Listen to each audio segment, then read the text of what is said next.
Hey, welcome!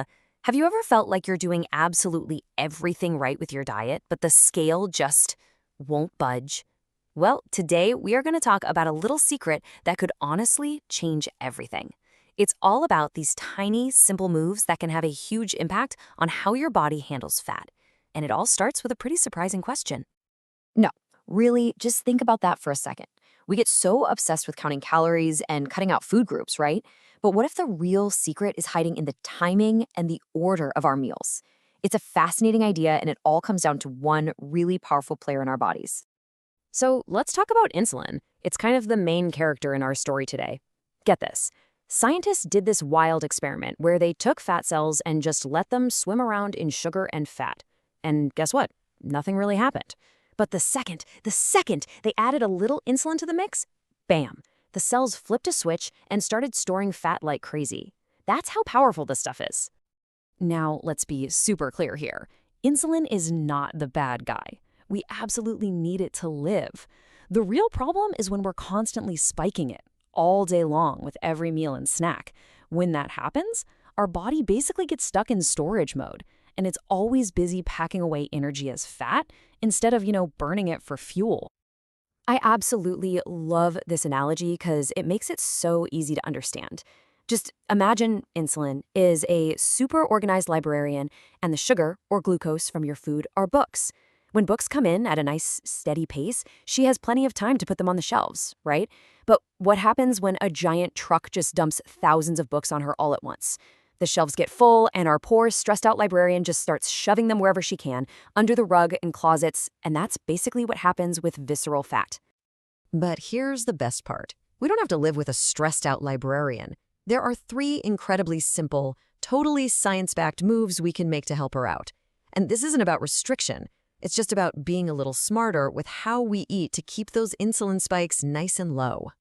Okay, so let's jump right into move number one, the pre-meal drink. And I'm willing to bet you already have this secret weapon sitting in your kitchen right now. Yep, we are talking about apple cider vinegar.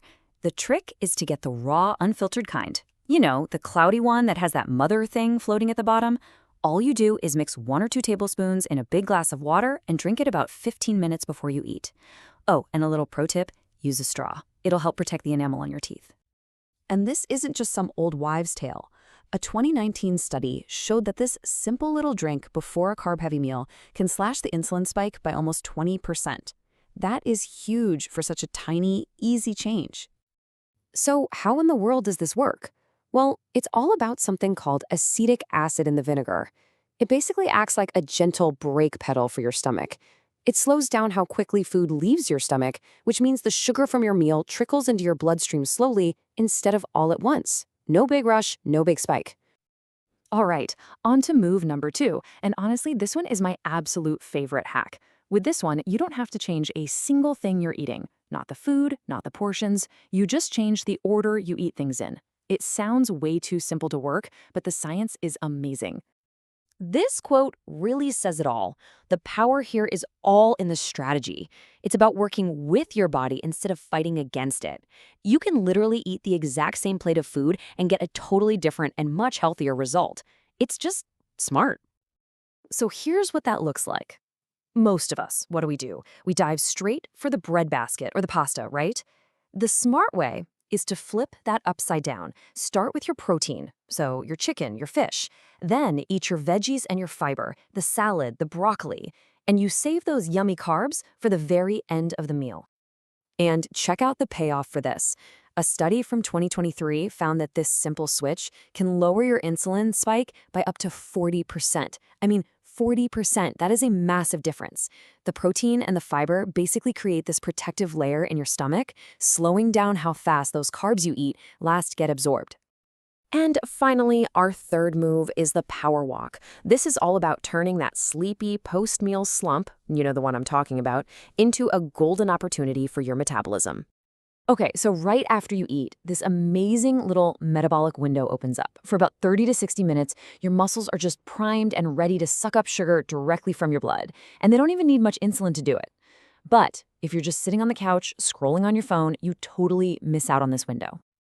And the plan is so simple. About 15 or 30 minutes after you finish eating, Just get up and go for a slow, gentle walk for 10 or 15 minutes. Seriously, we're not talking about a major workout here.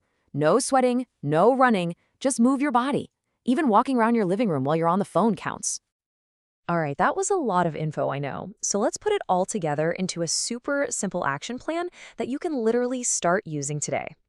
Here it is, your new toolkit. Before you eat, a little vinegar water. During your meal, protein and veggies first, then the carbs. And after you eat, a nice, short, gentle walk.